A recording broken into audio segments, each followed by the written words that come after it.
Rotation of the midgut happens during the second month of intrauterine life. This is the gastrointestinal tract, consisting of the foregut, the hindgut, and the midgut. The midgut is continuous with the vitelline duct, or yolk stalk, which later becomes obliterated. Here's the aorta. Here are the three arteries that supply the GI tract: the celiac for the foregut, the inferior mesenteric for the hindgut, and the superior mesenteric for the midgut. As the midgut develops, it protrudes into the body stalk, forming a loop, with the superior mesenteric artery forming the axis of the loop. As it protrudes, the midgut loop makes a quarter turn counterclockwise, so its distal part is to the left and its proximal part is to the right.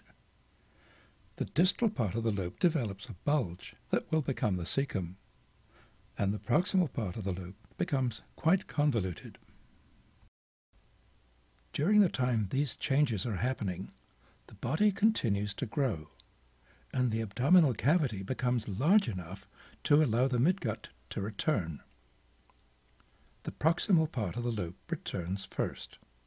It passes under the distal part and over to the left. That's towards us in this view. The distal part of the loop returns last.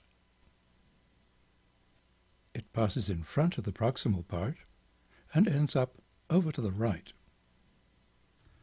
Let's look at the same sequence of events from in front and somewhat to the left, so that we can understand how these changes produce a rotation of the midgut. Here's the midgut loop, protruding towards us, and making its first quarter turn counterclockwise. A bulge appears for the cecum, and the proximal part of the loop becomes convoluted. The abdomen becomes larger, and the proximal limb of the loop returns. It passes under the distal limb, in effect making another quarter turn counterclockwise.